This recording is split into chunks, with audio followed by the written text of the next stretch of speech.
Well, staying with this story, let's bring in Yusuf Erim, Turkey analyst from TRT World. Yusuf, thank you for joining us on the programme this afternoon. Now, Erdogan promised to reveal the naked truth, but there's an overwhelming sense that he didn't do that. Very few new details came out of today's speech. Why was that the case?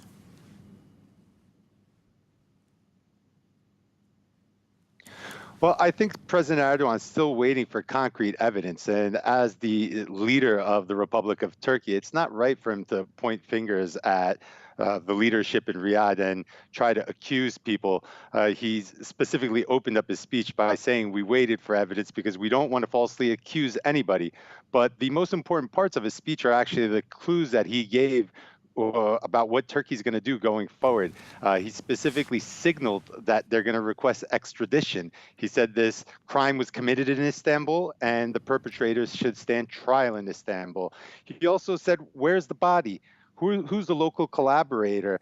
Why was the investigation blocked? And who gave the orders? And he said that they are not going to rest until these questions have answers. So he's basically signaled that they're not going to stop. They're going to follow this to the end. And regardless, from the bottom to the top, whoever's part of this crime will be punished.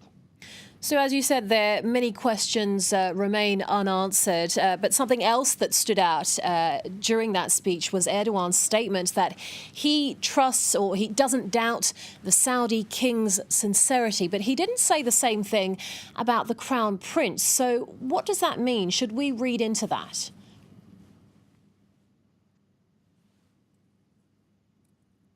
Well, we can definitely read into that. Trusting the king and trusting the crown prince are very different. They're both individuals.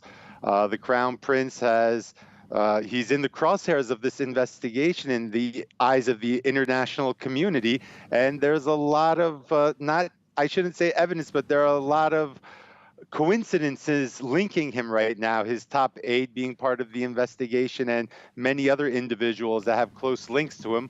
But like I said, President Erdogan, normally a very vocal and decisive man, has been very, very careful with this investigation not to point fingers until he has concrete evidence. He's let the evidence do the talking rather than politicians do the talking, which is one of the reasons why I personally think this investigation has been led very, very successfully.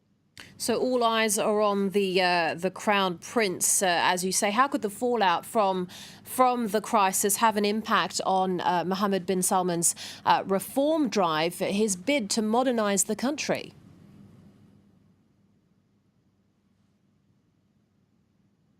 I think his bid to modernize the country, his reform drive, should be the least of his worries.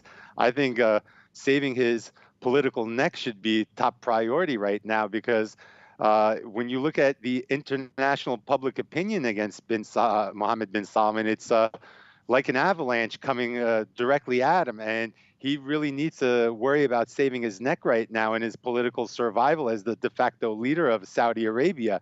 The international community is tired of his machinations of the boy king in Riyadh, and many people view him as now incapable of leading the country and calling for his replacement.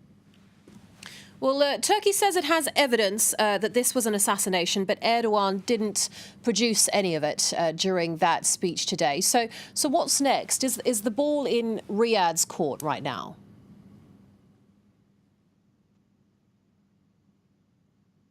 Oh, the ball's definitely in Riyadh's court. I mean, President Erdogan has laid down detailed evidence. I'm sure the leaks will continue to come throughout the week and throughout next week.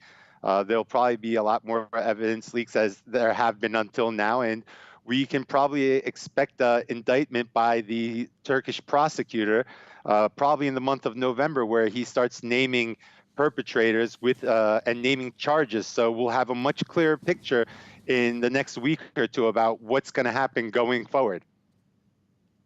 Okay, Yusuf Erim, Turkey analyst from TRT World, thank you once again for your time and appearing on the programme today.